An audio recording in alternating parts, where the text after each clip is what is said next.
Welcome back to the Dino Squad Show. Today's episode is Dinu has a rant for us that he will probably talk for a good half an hour, and then we could discuss the rant more in depth. So, Dinu, do you just want to get started?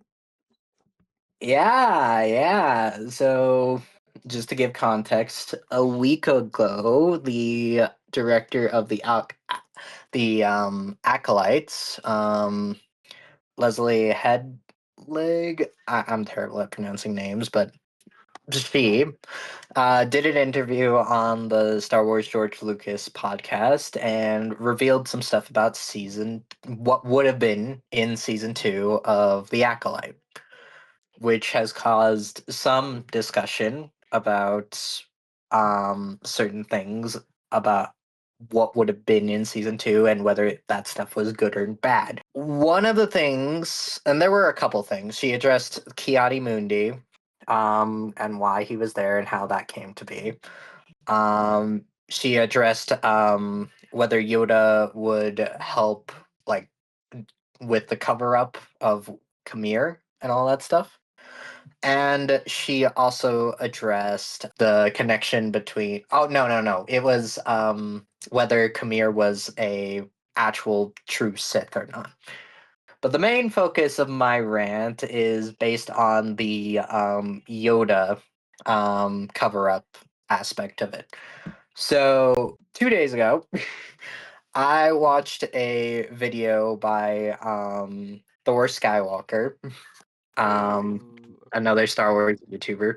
And Justin, I'll probably have you like link the video of both the interview of Leslie and Mm-hmm. the video I watched. All right. Yeah, Um, that sounds good. yeah. In the description, I'll send those to you after we're done here. But essentially, the title of this video was "The Plan for the Acolyte Season 2 Would Have Destroyed Star Wars." It, Oh. ignoring the fact that it is just blatant clickbait and how like everything, like even like the mildest thing for Star Wars fans is going to destroy Star Wars, as if like everything in Star Wars that has mildly upset somebody has said, "Oh, this will destroy Star Wars." Blah blah blah blah blah blah. Outside of that, that's just annoying. Okay, minus the clickbait. Okay, so in this video, he talks about the interview, right? Of course, he doesn't link the interview, Yeah. so I didn't. I had to actively like search for this goddamn interview, and I finally did find it, and I watched it all the way through. Um, but I'll go over his main points because his main points were definitely more focused on, again, the Yoda thing, which again is why I'm ranting about it. His point was he did not particularly like that Yoda was involved with the cover up. And I'm gonna read a quote from him, and we'll discuss the quote from his video. Quote, "The point of the prequels was not to show that the Jedi have been flawed or corrupt the whole time, that the Jedi Order and their ways are wrong. It was to show even the best of the best, when they let their guard down, can be fooled and defeated by evil." Oh, it looks like someone did not understand what the Jedi were in It, episode it 9. gets, yes, it gets more ironic, okay?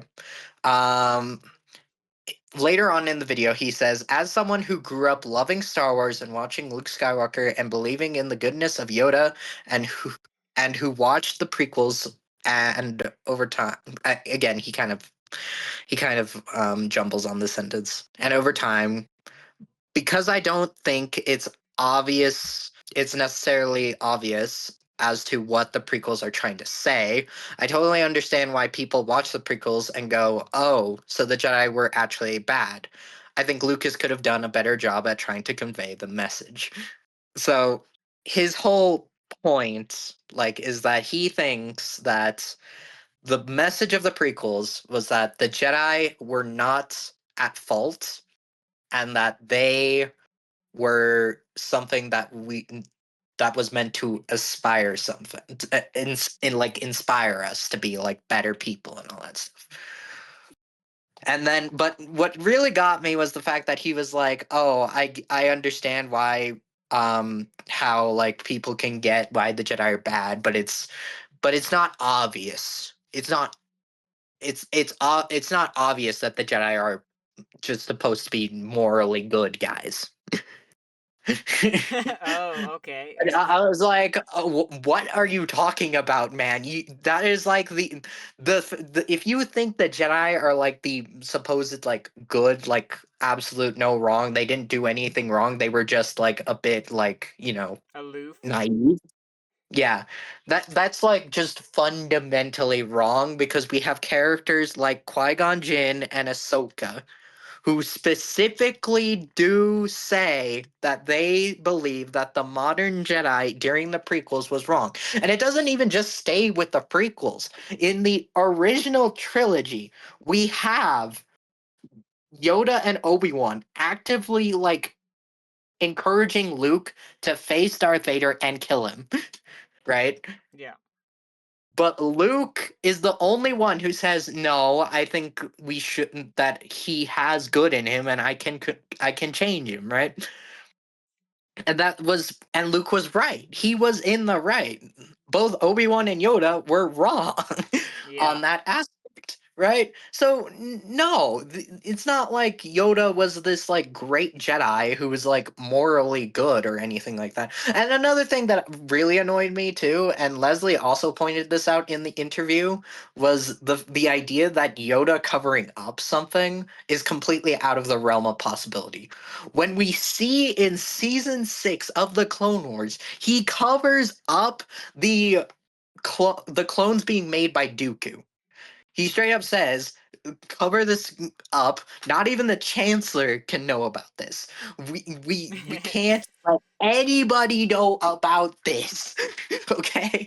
Yeah. Right? So the idea that he can't be responsible, and I think a lot of people are also blowing this out of her proportion because I watched the interview.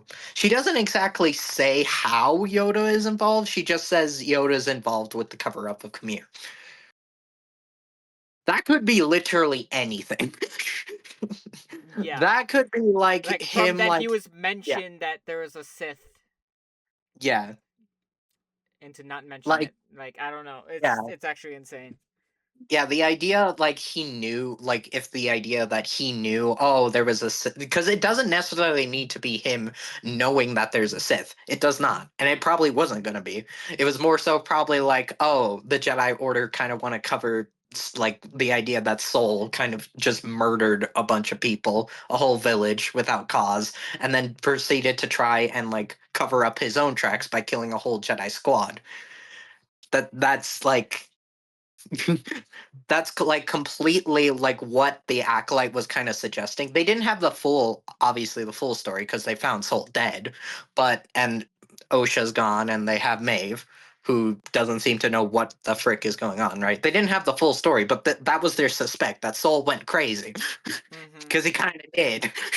Yeah, it reminds me because in the High Republic, the Jedi, it's called the High Republic for the reason. The Jedi were at their peak, especially like in the middle of the High Republic, like the first few books that came out. Like was it Light of the Jedi, I think is the book. Like the Jedi are like the coolest of the cool, literally what this guy is describing as the Jedi in the prequels. But then like when you go to like the books that are talking about like the third like because it's split into one like thirds the High Republic, if you go to the third, like the last third, that is where you start seeing the cracks a little bit, and it goes into Acolyte, where like the girl with the lightsaber whip appears, and you just start to see these characters are starting to become more and more corrupt as they're trying to preserve the perception of how good the Jedi are by doing just weird and dangerous things, like covering up Sith. Yeah, yeah. And it's again, I also like pointed like I also had like somebody comment on my because I left a comment on the video like saying I don't understand this point at all. It doesn't make sense. You think the Jedi are like so perfect, but they actively built an army for a war that hasn't happened yet, right? Mm-hmm. In secret. Um that consisted of like cloned like living human beings, right? And that's another thing I feel like a lot of people like forget is that like the if we're actually like taking like going outside of like what see in the Clone Wars as like the separatists we typically get viewed as like the evil bad guys because Dooku and Grievous, Ventress, they're all doing evil crap, right? Mm-hmm. Um, but they're the heads. They're like the main leaders and the generals that are doing stuff, right? But the actual movement itself, the people that like left the Senate for specific reasons, were left the Senate because they saw the Senate as corrupt and they felt like they weren't getting like proper representation. So the separatists, also known as the CIS standing for the Confederate Independent Systems, their whole goal was to just move away from the Senate and just be independent from the Republic. They weren't trying to take it over. They were just trying to be independent. Yeah, their And own rebellion of some sorts. yeah, yeah, and at the end of the day, they were right. The Yeah, movement was right. They weren't getting proper representation. They were what is it? They saw the Senate as corrupt, and they were right because it turned into an empire for the most yeah, like corrupt dude in ever, right? yeah. And the The only Jedi, the only thing bad yeah, about that is that their main leader was also the same leader as the Galactic Republic. So it just turned out it was just a war created by one man. So it was just screwed yeah, from the yeah. start. So again, those they their cause was good, but they were like specifically like taken advantage of by the heads like Dooku, Newt Gunray, and all that stuff in order to give them the ability to fight back. But instead, those people only led them for their own agendas, right? So Yeah, it was a good movement, but it was corrupted by evil people. yeah, Essentially, they were right. They were on the right side when it came to morally like what they wanted to do. It's just that the people that led them were corrupt. The Jedi actively were like didn't really see that and just decided like especially Windu specifically I think is like the prime example of that because if you read the books he's all about the Republic. He's crazy about the Republic. He's yeah. like, the Republic is like the only way this can work, okay? and He's the Chuck Schumer of this like Jedi, basically in a yeah, way. yeah. And he's so blinded by like the Republic can do no wrong that again, like as the Jedi Order, they all just affiliated with if the Republic says so, that means it's good. If they don't say so, it's bad. Yeah, So that's the problem with like the Jedi in the prequels. They were too centric on the political aspect of their organization when really it should have been about the Force, the will of the Force. It shouldn't have been shouldn't be like the lapdogs the of the Galactic Republic because they ended up just being the generals of that war. The supposed peacekeepers that are meant to like keep peace are actively fighting a war. And also, another thing that I also want to point out is the fact that the separatists use droids while the Galactic Republic uses living beings for the sole purpose of dying in a war. yeah, cloned living beings as well. Yeah. So it's like what is the morality like if we take that in our world, which side is obviously more moral? Having droids or actual living beings fight your war? Yeah.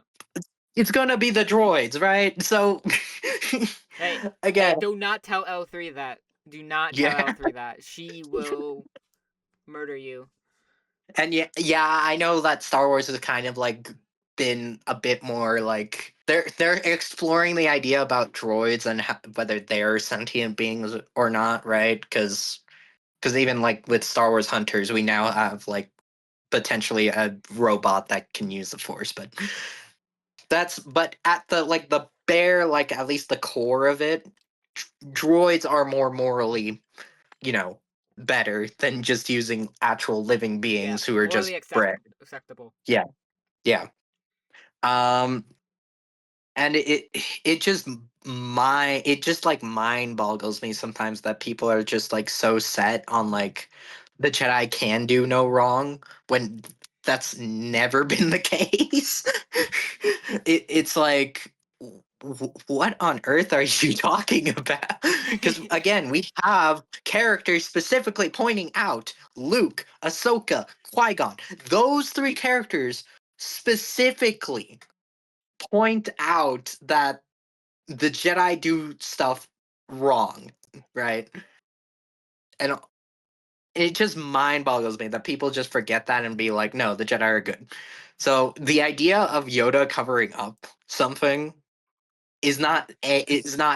anything I would say is completely out of the realm, especially when we don't even know how how he's covering it up. That's all she says is that Yoda does help in covering up Kamir's crimes, He could but have she been like doesn't the final signature elaborate of on that. it or whatever. Like Yeah, it could be as simple as that, or he could be heavily involved. Which, if they do it right and it makes sense, it could work as well. It's not even like, oh, if he's heavily involved with it, it's automatically bad. I feel like that could, yes, it could be the case. I feel like it's more 50-50 though when it comes to that, because I feel like you either do it extremely well and it is actually really interesting how they did it, or it is the dumbest way possible.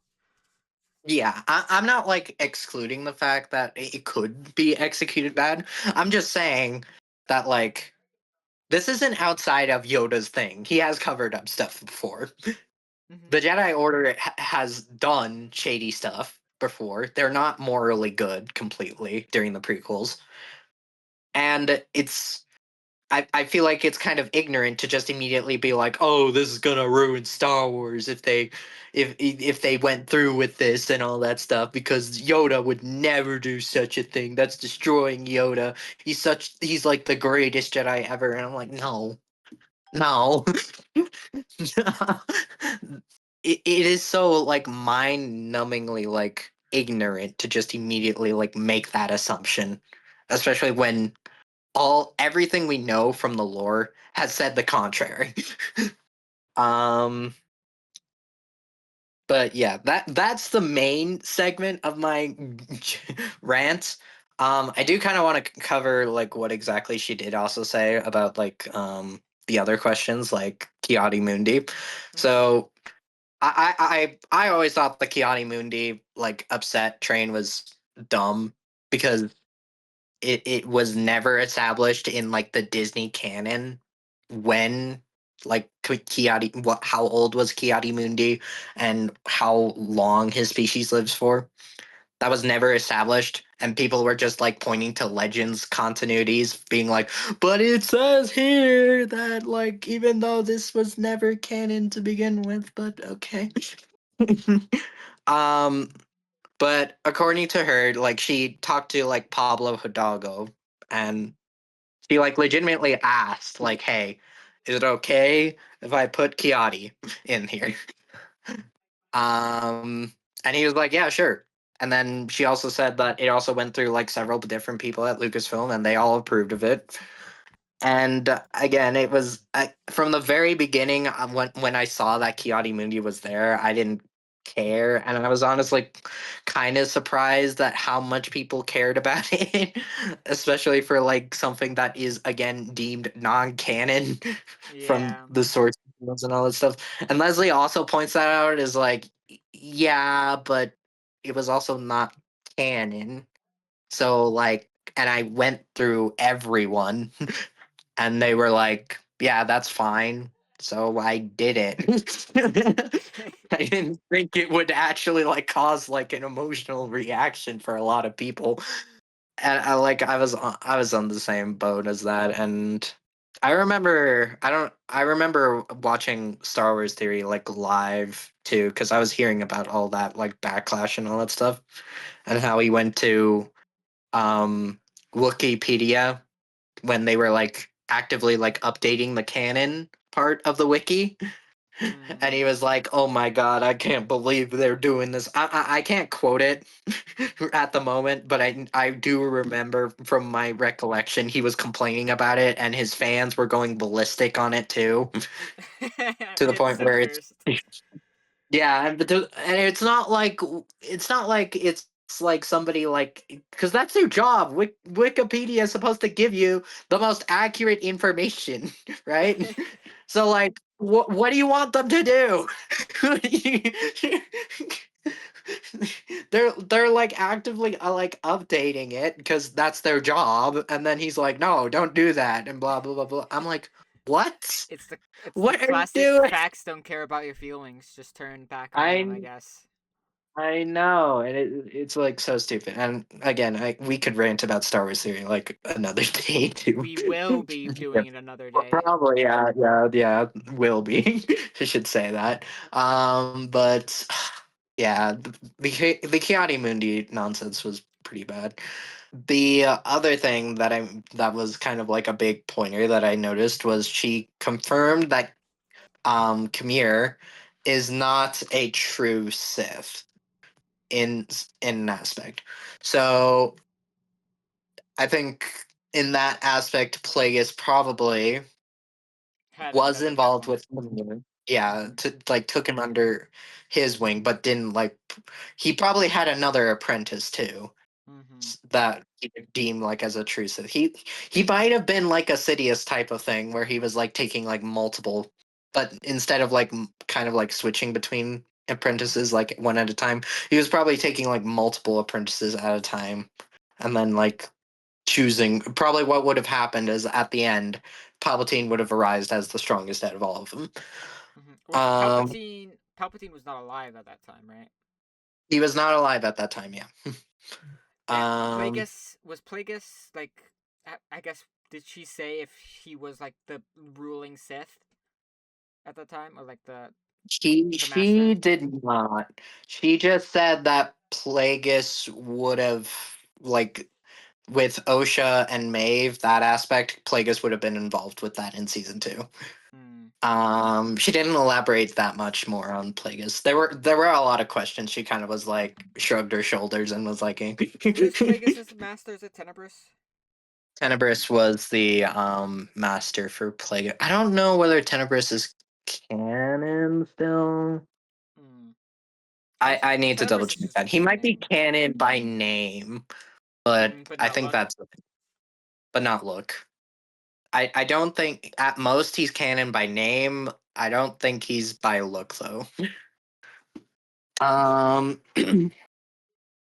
but yeah, which was interesting hearing that.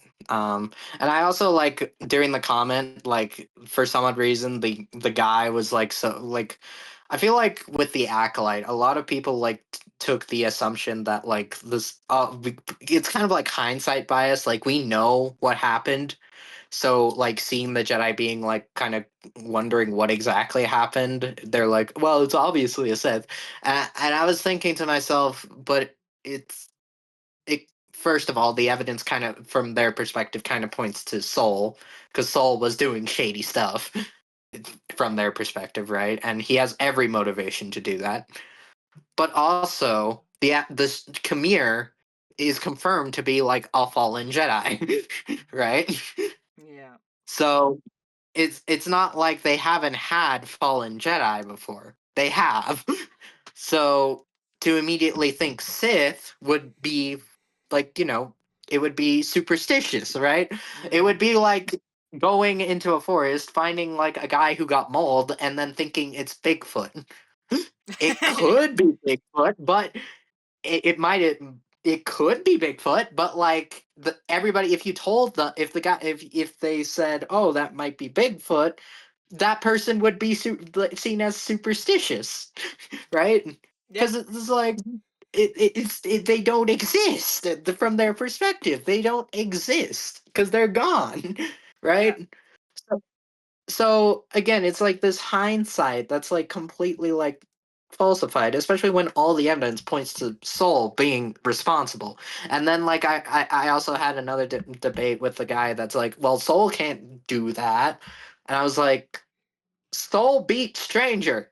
He's like on level with him.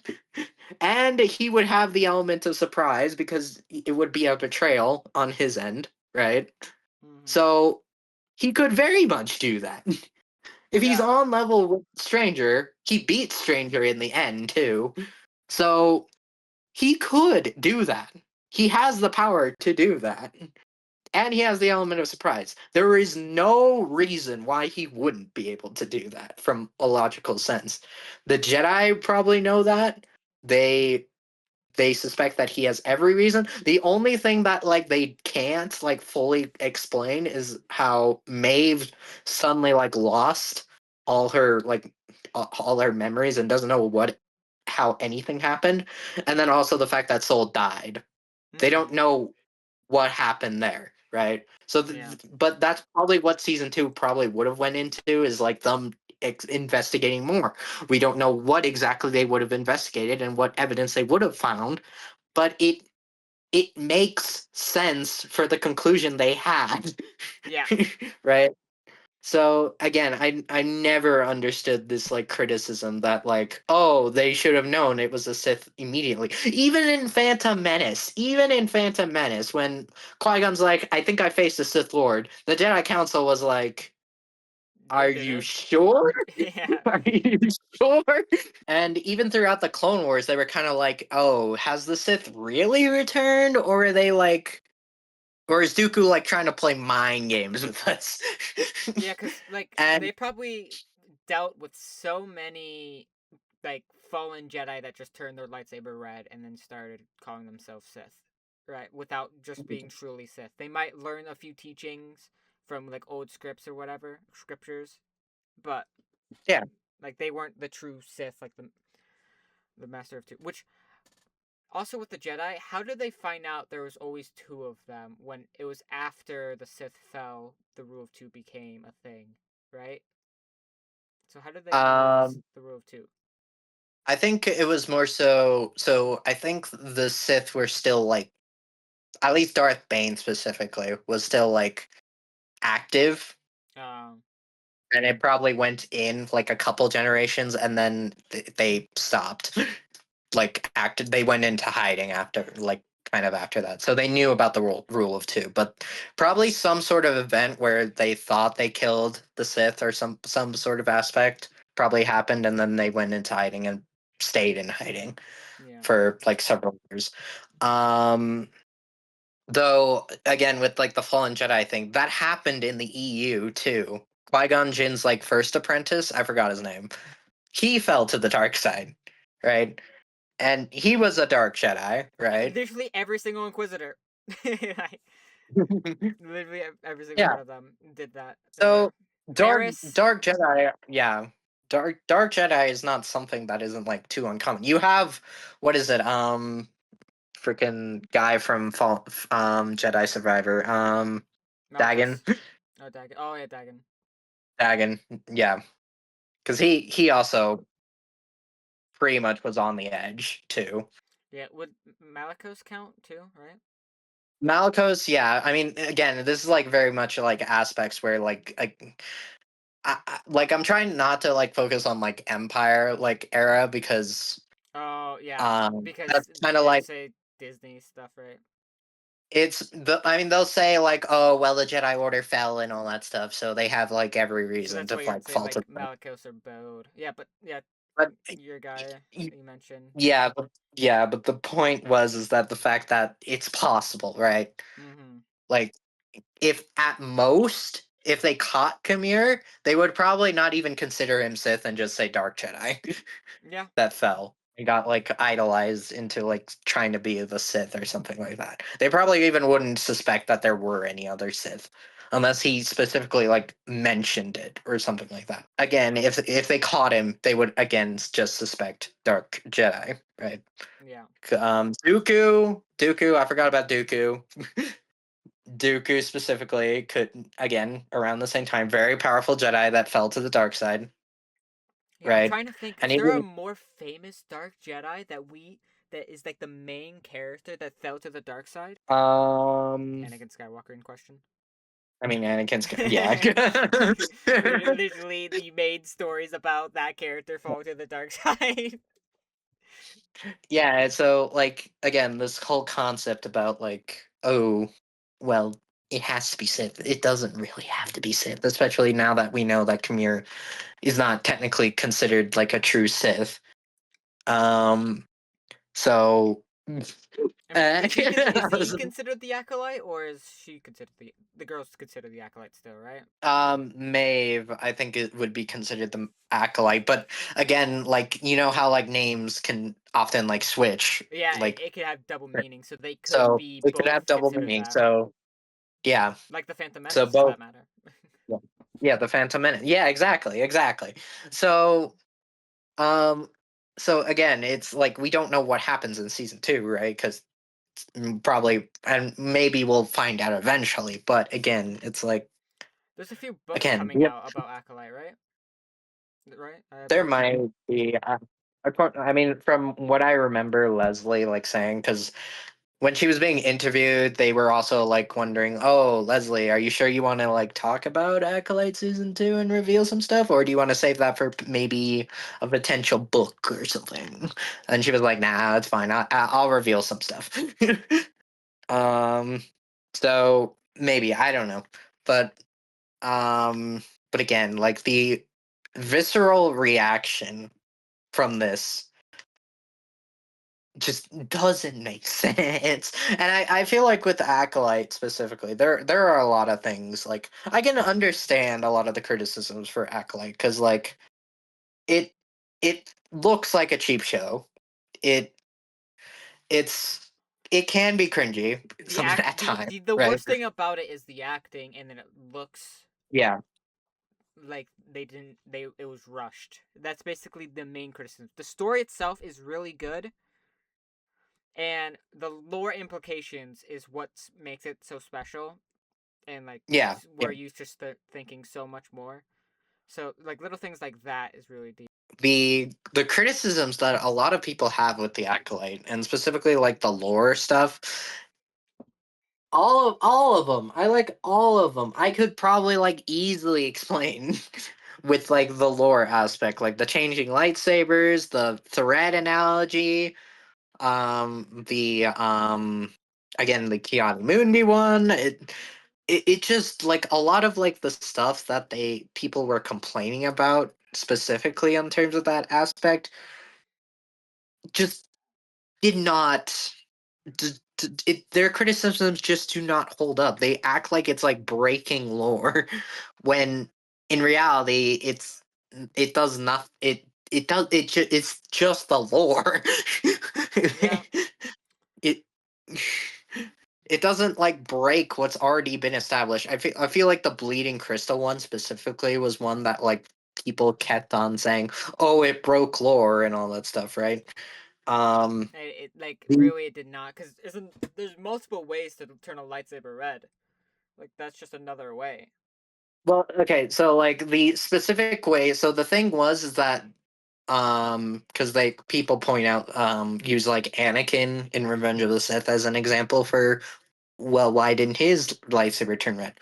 Well, with Osha, right? Mm-hmm. She the lightsaber was broken, right? So she was making like physical contact with the kyber crystal, and you can see it. You can see like there's like a shot where you can see her holding the lightsaber and it's like turning red, the crystal itself, right? Yeah. Because she's physically touching the crystal, and her hatred is actively going into the crystal, right? So the Yeah. crystal so in order to bleed the crystal, you need to either focus your hatred into the crystal specifically, or you just need to make physical contact with the crystal while you're feeling the hatred, right? Those are the two main ways of Yeah. bleeding a crystal, right?